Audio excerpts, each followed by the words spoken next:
See here, free consent. One of the condition of section 10 is that consent should be free. There should be consent and consent should be, दो sentence बनाने का, there should be free consent, तो क्या था, there should be consent. तो आपको है ना दो चीज डिफाइन करने का मौका मिलेगा, कंसेंट का भी और फ्री कंसेंट का भी.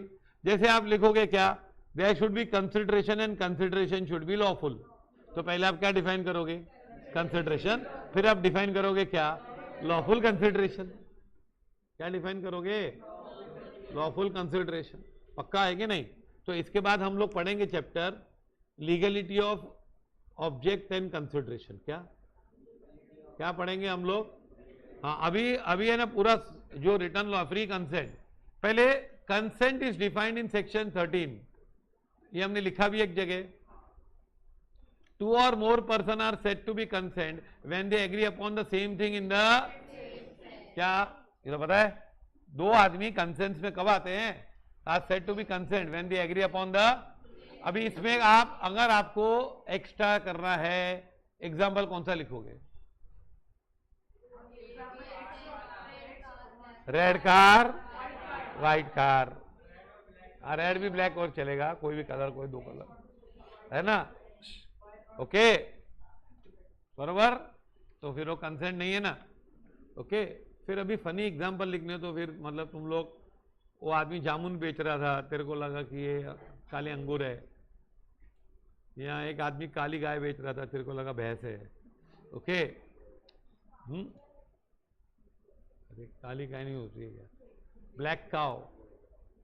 खाली ब्लैक शीप होती है क्या, इडियम्स में खाली ब्लैक शीप होती है. ओके ब्लैक शीप मतलब क्या होता है इडियम, नहीं वो तो अलग है. ब्लैक शीप मतलब क्या होता है इडियम्स, पता है आपको. ब्लैक शीप मतलब कोई आदमी, एक ग्रुप होता है, उसमें एक आदमी खराब होता है. तो समझो कोई एडवोकेट है, वो खराब है, तो हम लोग बोलते हैं एडवोकेट्स खराब होते हैं, देखो सब कैसा गंदा एडवोकेट है. तो फिर लोग बोलते हैं there are black sheeps in every group और इन एवरी प्रोफेशन.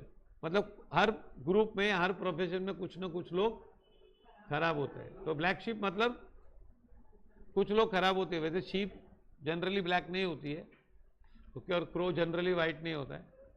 नाउ तो what is consent, two persons agree upon the same thing in the same thing. Parties who have consented when they are not only agreed the same thing but also agreed upon the same. अभी ये देखो, ये आपको consent, free consent क्या आ गया, तो आप इतना मत लिखने लगना पूरा, क्योंकि आप कंसेंट पे खाली लिखोगे तो फिर आगे कभी पहुंचोगे फ्री पे, और फ्री के एक एक चीज डिफाइन करनी है, समझा कि नहीं.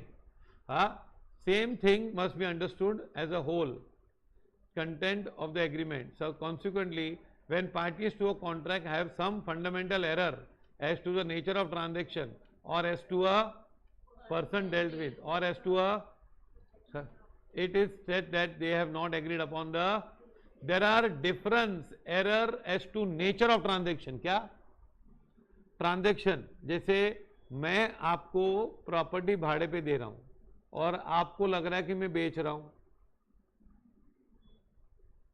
तो ये क्या है, एरर एज टू व्हाट, और person dealt with.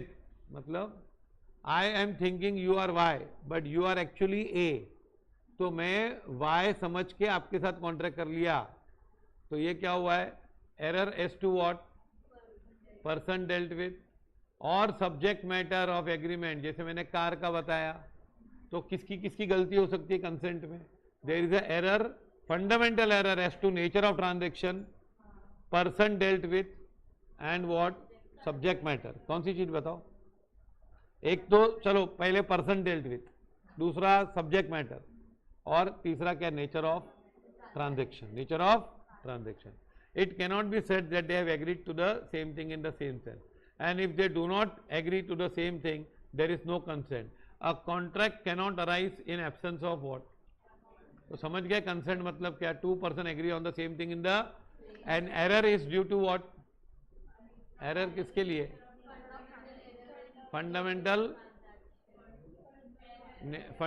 Error as to nature of transaction, person dealt with, और सब्जेक्ट मैटर, मतलब दोनों की एरर है भाई, वो समझ रहा है कुछ, ये दूसरा कुछ समझ रहा है, मैं कुछ और समझा, तुम कुछ और समझे। ऐसे पिक्चरों में मैरिज कब हो जाता है ना, अरे मतलब एक्स को वाई से शादी करनी होती है, ऐसे पहले सीरियल बता रहा, जेड बैठ जाता है शादी में, क्योंकि सेहरा लगाओ तो मालूम नहीं पड़ता जेड है कि नहीं, सीरियल में होता है ना, दूसरे उसके शादी हो गई ले, अच्छा हाँ हाँ है ना, पर दोनों इधर भी दूसरा बैठा है तो दोनों साइड से एरर हो जाए तो, मतलब एक्स की जगह ए बैठ गया और वाई की जगह बी बैठ गया, दोनों गलती ले ना। If two persons enter into a apparent contract concerning a particular person or ship, it turns out each of them is misled by similarity of name. Okay, अभी देखो ये एग्जांपल दिए हैं, ये छोड़ो। कंसेंट मतलब मालूम पड़ा ना, फ्री कंसेंट सेक्शन 14 में, किसमें? Consent is said to be free when it is not caused by coercion. 14 में लिखा है coercion, coercion is defined in 15। Undue influence की स्टोरी किसमें लिखी हुई है? 16 में। फिर फ्रॉड किसमें लिखा है? 17। फ्रॉड 17 खतरा है, फ्रॉड तो खतरा ही होता है ना। Mistake defined in 18, sorry miss representation, and mistake is defined in section 20, 21 and 22। अब है ना, सुनो, अभी पहले ये सेक्शन है ना, कितने हैं? 13 क्या है? 13 से 22 मतलब 10 सेक्शन है पूरे। कितने? 10 सेक्शन। इसमें हमको सेक्शन बहुत लिखने पड़ेंगे, बताता हूँ क्यों। अभी पहले 13 तो पता चल गया, 2 persons are said to be in concern when they agree upon the same same. फिर आप एग्जांपल लिख के एक्सपांड कर। अच्छा, अब चलेगा क्या?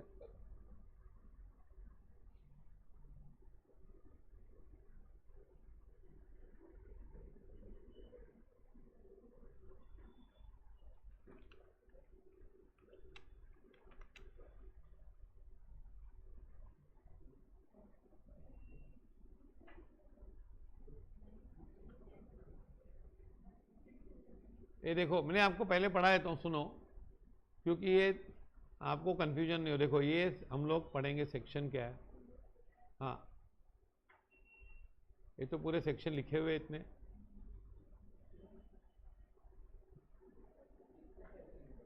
बहुत है ना, बहुत सारे।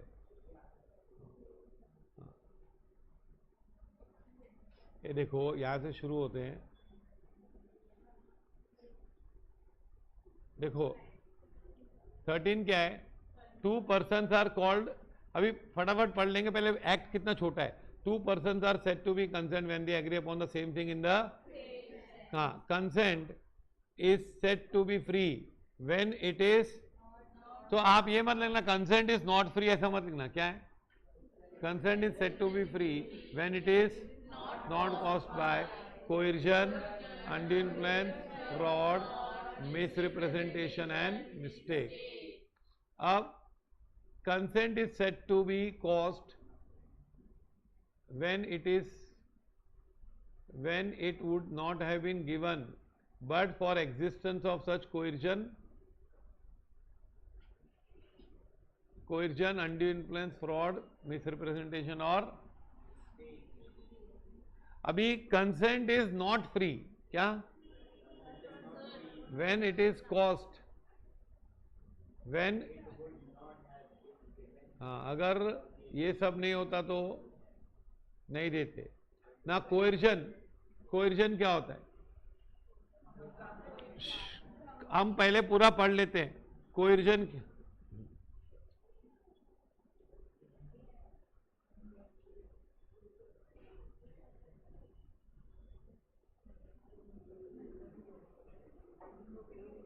हाँ, coercion is committing or threatening to commit. What? Committing मतलब करना, और threatening to commit मतलब धमकी देना, करूंगा, करने की धमकी देना। Any act forbidden by Indian Penal Code. Okay. by Indian Penal Code or unlawful detaining or threatening to detain any property to the prejudice of any person whatever with the intention of causing any person to enter into an agreement. ये coercion का definition है. हाँ बताता हूँ. पहला है coercion means committing or threatening to commit any act. कौन सा act? Which is forbidden by what? Indian Penal Code जिसकी सजा देता है और मना ही करता है. तो it is first committing an act which is forbidden by Indian Penal Code, threatening to commit an act which is forbidden by, जैसे मर्डर करना, हाथ काट देना, किसी को मारना, असॉल्ट करना is forbidden by Indian penal code. तो वो करना या उसकी धमकी देना वो कोएर्जन है. क्या? तो what is coercion? committing or threatening to commit an act which is forbidden by or threatening detaining, sorry unlawful detaining. क्या? डिटेनिंग मतलब रोक के रखना. जैसे मैं तेरी पेंसिल नहीं दूंगा, मैं तेरी घड़ी नहीं दूंगा, तेरा मोबाइल नहीं दूंगा. अनलॉफुल डिटेनिंग और थ्रेटनिंग टू डिटेन. धमकी देगा, तेरा चीज ले लूंगा, तेरी कार ले लूंगा, समझा, तेरी घड़ी ले लूंगा, तेरा मोबाइल ले लूंगा, तेरा क्रेडिट कार्ड ले लूंगा.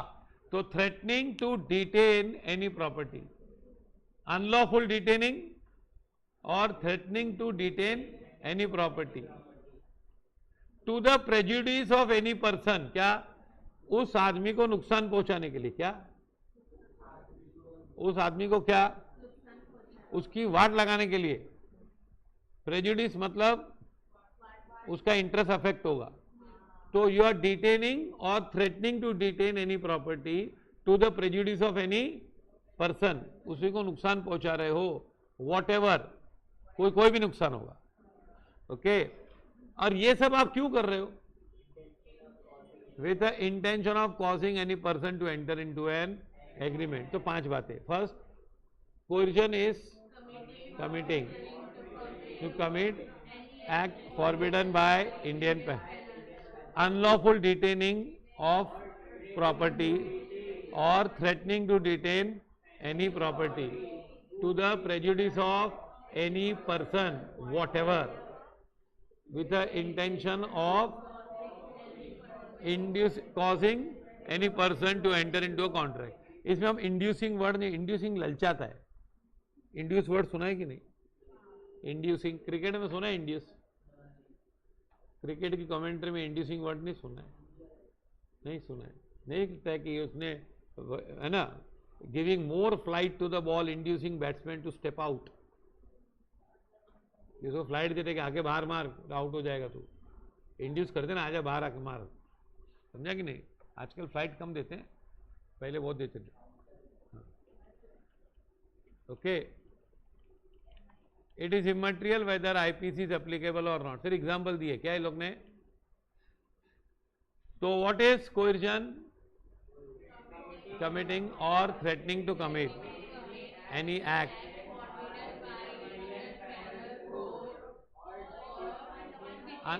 the unlawful detaining of property or threatening to detain property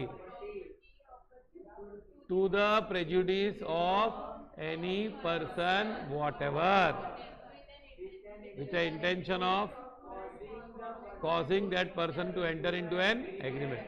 agreement ले. अभी इसके एग्जाम्पल देनेंगे. किसी ने बोला मारूंगा, मारा किसी ने और बोला साइन कर. लेफ्ट हाथ काट दिया और बोला राइट हैंड से साइन करके दे दे. या बोला लेफ्ट हाथ काटा नहीं, काटूंगा, साइन कर नहीं तो हाथ काट दूंगा. तो ये क्या है? थ्रेटनिंग जो है ना, काटा नहीं है ना, थ्रेटनिंग टू कमिट है कि नहीं. किसी की प्रॉपर्टी ले ली, साइन करके दे. ऐसे 3 इडियट्स में एक सीन था, पिताजी की अस्थियां ले लेता है. तो क्या है? Detaining property, unlawful detaining of property था. है ना, to the prejudice of that person, उसकी वाट लगाने के लिए, with a intention that such person should enter into an agreement, कि तू बता, एड्रेस बता दो, उसमें एग्रीमेंट नहीं था. A on the board of ship, English ship on the high seas causes B to enter into an agreement. अभी यहां पे जरूरी नहीं है कि जहां पे एक्ट किया गया हो उधर आईपीसी एप्लीकेबल हो. क्या? It is not necessary that what Indian penal code is applicable. जैसे इंडियन पेनल कोड तो अभी तो भारतीय न्याय संहिता हो गया है, तो अगर आप किसी को जाके यूके में मारते हो, सपोज एक आदमी आपका फ्रेंड है, उसकी प्रॉपर्टी पंजाब में है, आप उसको यूके में मिले, तो यूके में उसको पकड़ के मारा, बोला साइन कर, मेरे को तेरी प्रॉपर्टी चाहिए, तो मारूंगा पकड़ के इधर ही, तो यूके में आईपीसी एप्लीकेबल है क्या? नहीं. पर उससे कुछ फर्क नहीं पड़ता वेदर जहां पे कोएर्जन हुआ था वहां पर आईपीसी एप्लीकेबल था कि नहीं था, उससे कुछ फर्क. हाँ. A on board of English ship on the high seas causes B to enter into act amounting to criminal intimidation, डराना, धमकाना, under the Indian penal code. अगर आप न्यूज़पेपर कभी पढ़ते होते थे ना अब तक, तो ये सब वर्ड आपको आगे होते, समझा कि नहीं? हाँ, पढ़ने का कोई फायदा नहीं होगा. फायदा क्या होने वाला है? Pre frontal cortex. भूल जाते हो?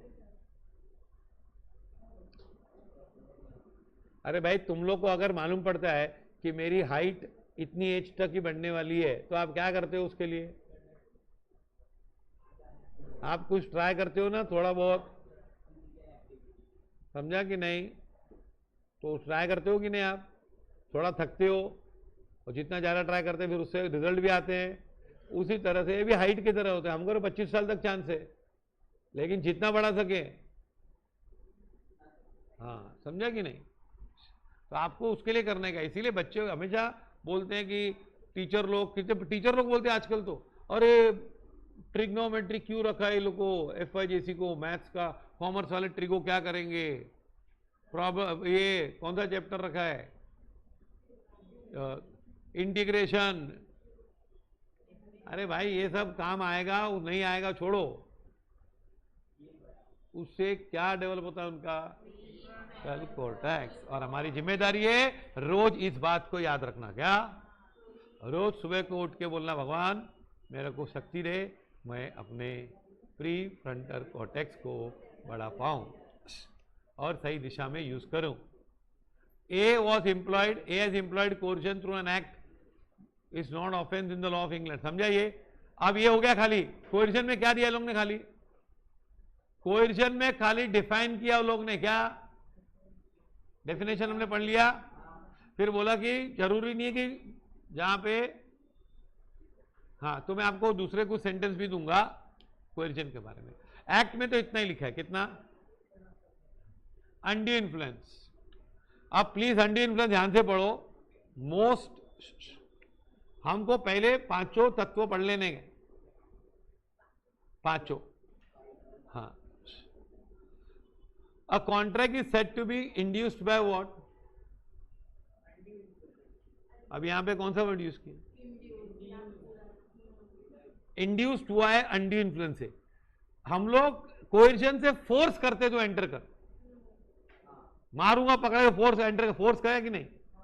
इंड्यूस क्या होता है? हम फोर्स नहीं करते, हम उसको बहला के, फुसला के, या उसको उल्लू बना के. समझा कि नहीं?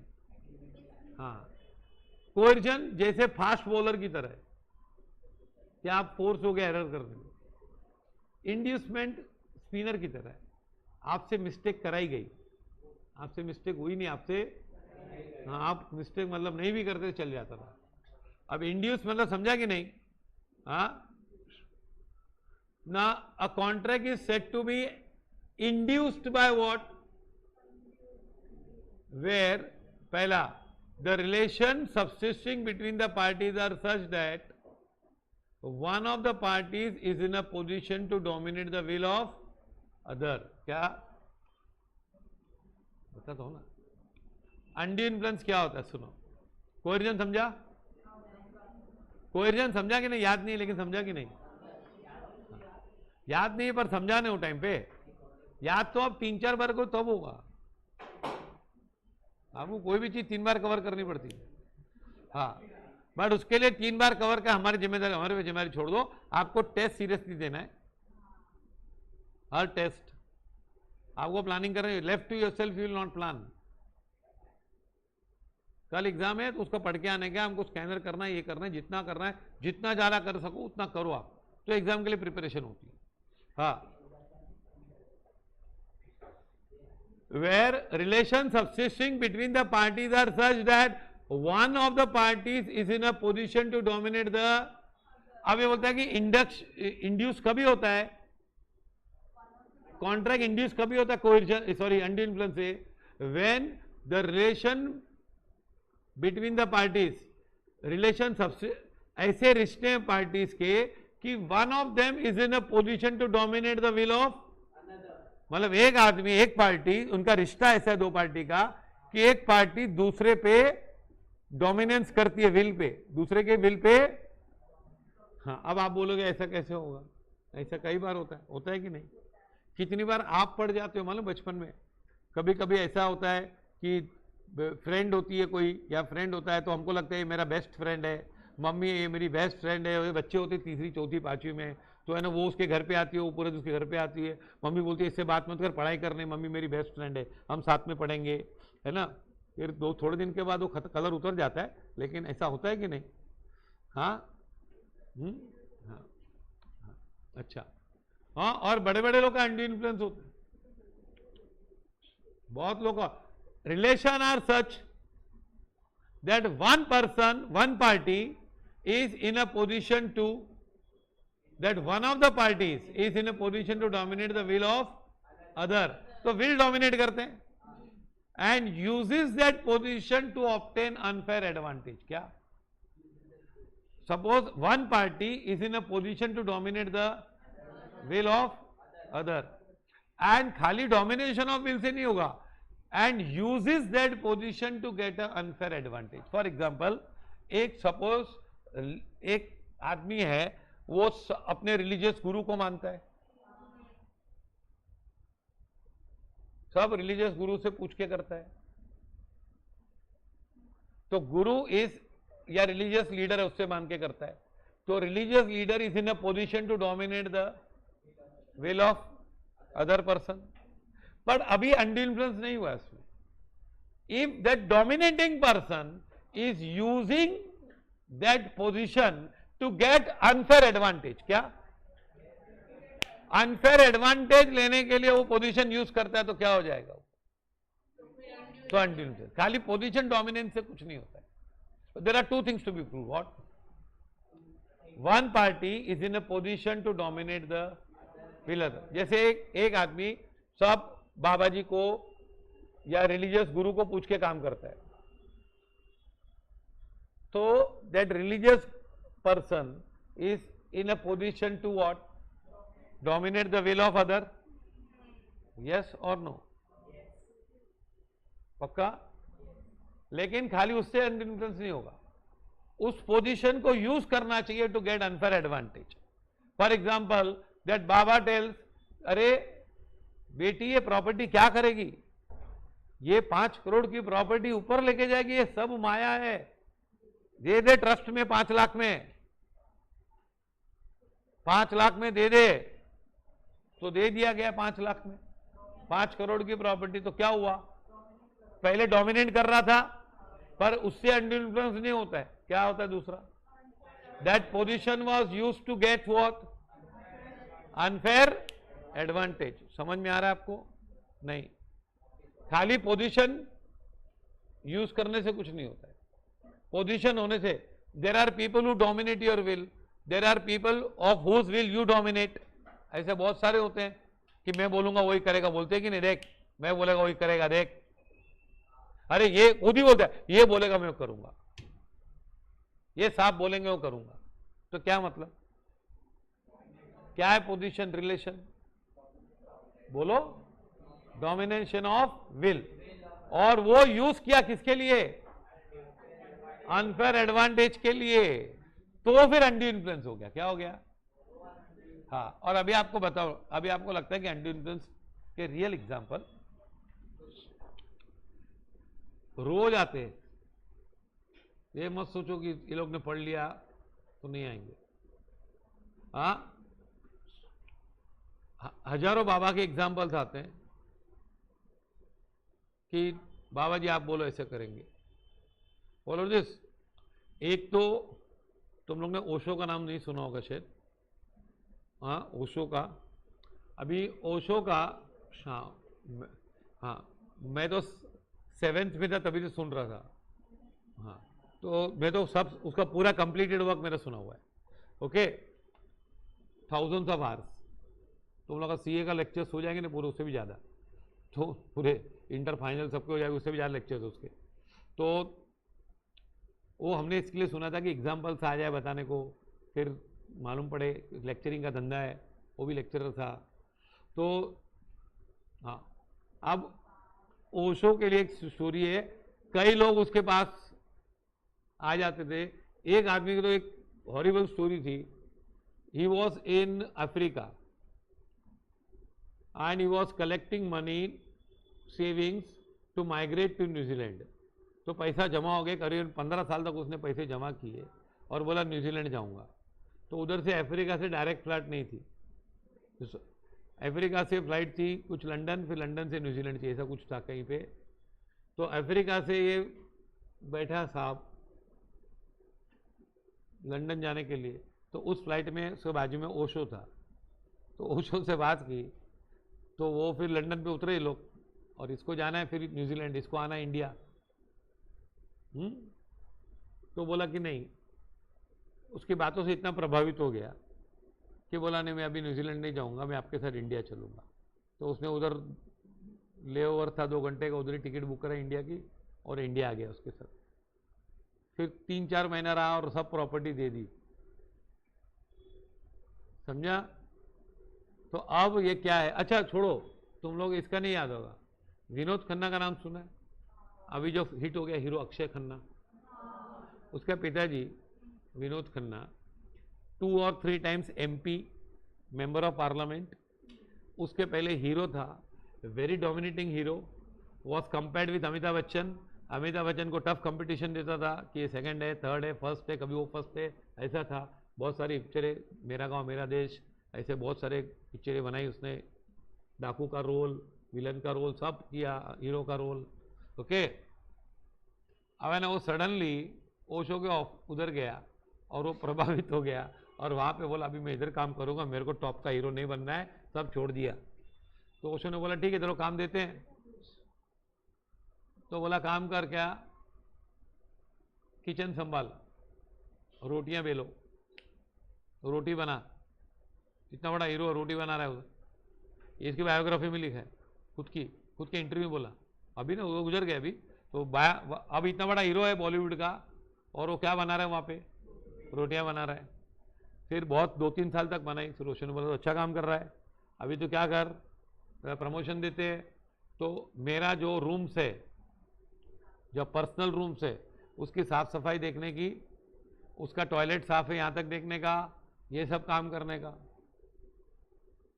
ये काम है। देन कुछ गड़बड़ हुआ, बता दो ना, स्टोरी है ना। हाँ, अब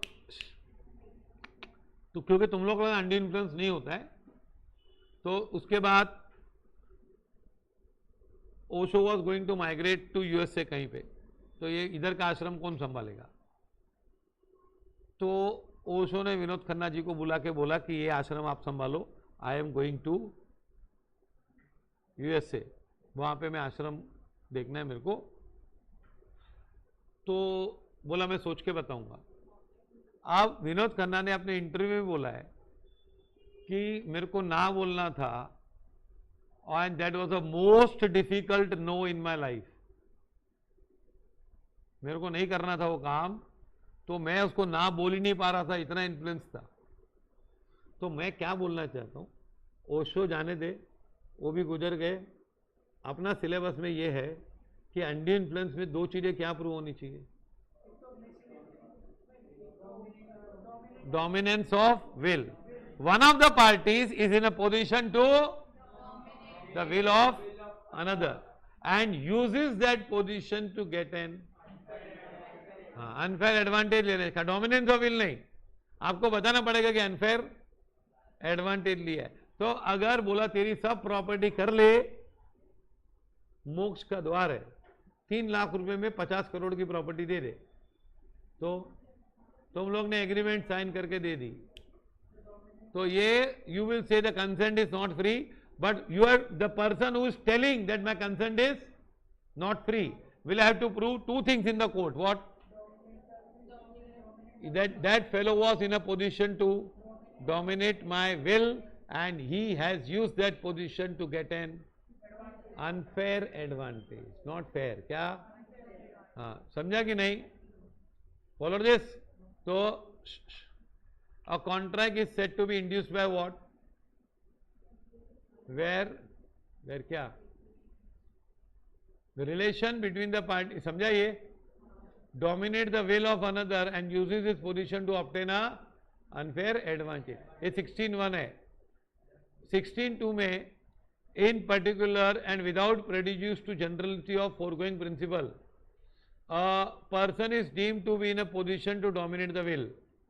अब देखो सेक्शन 16(2) में बताया है कि कब डोमिनेशन ऑफ विल माना जाता है. क्या मतलब? प्रूव करने की जरूरत नहीं है. अच्छा, when a person who is in a position to dominate the will enters into contract with him and transaction appears on the face of it or on the evidence adduced to be unconscionable, the burden of proving that such contract is not induced by undue influence shall lie on the person in a position to dominate on the will. ये 3 section है खाली किसके? undue influence के. हाँ 3 section है ना खाली, 16(1), 16(2) और 16(3). तो पहले मैं आपको ये पूरा पढ़ा दूंगा, फिर मॉड्यूल से पढ़ाऊंगा और फिर लिखाऊंगा. इसमें सेक्शन याद होने चाहिए. हाँ आ जाएगा ना.